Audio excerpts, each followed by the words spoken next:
case. All of my trail crossings on the Blue Ridge Parkway are at lonely overlooks and vacant parking areas.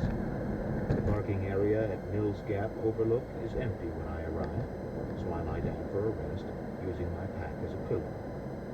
Within minutes, Julie pulls up in a rental van, and Jessie, Renee, and Lynn pile out for a joyful reunion.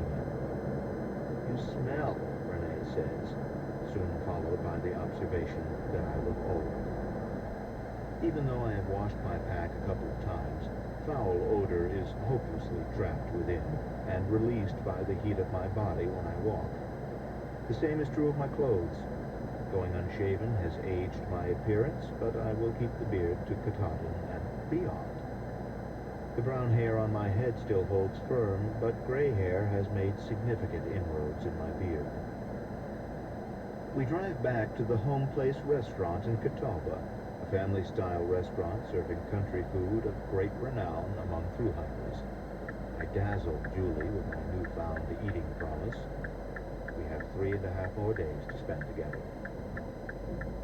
Jessie, Renee, and Lynn walk with me for 1.8 miles from Mills Gap to Bear Wallow Gap in a token bit of adventure sharing.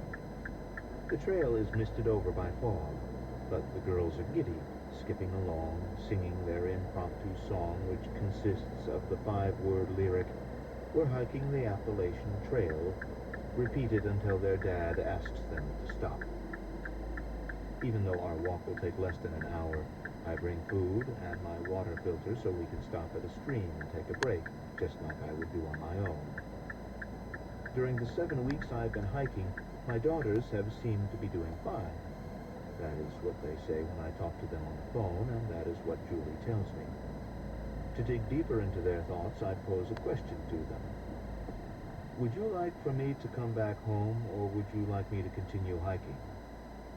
I don't really know what answer to expect. It would hurt me to know if they felt strongly about me coming home. Lynn is reticent, but Jessie and Renee answer resoundingly, "We want you to finish the trail." Having braced myself to hear how they have missed me, I am surprised by the "you better not be thinking of quitting" tone of their answer. They have seen newspaper articles about my hike, and they talk about it at school. They have taken ownership of the endeavor, and it is fortifying to know that they are proud of what I am doing. Julie meets us with the van at Bear Wallow Gap. She brings many varieties of Little Debbie snack cakes, a cooler full of sodas, and some fruit, so we are able to do trail magic for a group of hikers. Over a cigarette, adding smoke to the suffering of the rest of us. Outside, Fubar's screams and curses rise to a new level. We hear another voice, I assume Mrs. Fubar, screaming for someone to call the police. A few of Fubar's handlers head out and round him up. Shortly, they are back inside, telling us the police are on the way to get Fubar. Few hikers are able to sleep. Stretch and I sit up and talk about what to do. Roman around comes out of his slumber and decides that he and Slim need to have a drink. Stretch packs up and hikes out. Hey, you're Cheese McDonald's. Can I help you? Yeah, I'd like an Egg McMuffin, but with bacon instead of the ham, please. Okay. That's it. All right, it's 373 your first window. Thank you. Thank you.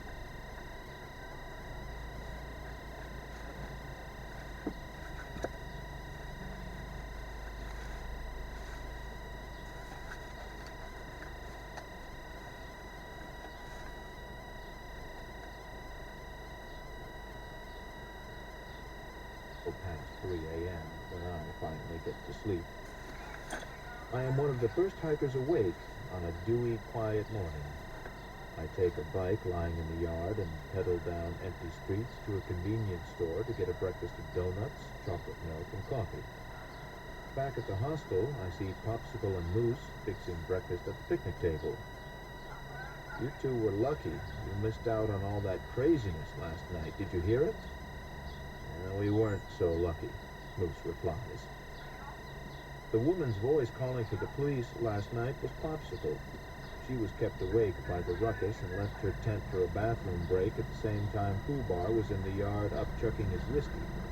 He wasn't happy with the encounter, so he tried out his chokehold on Popsicle.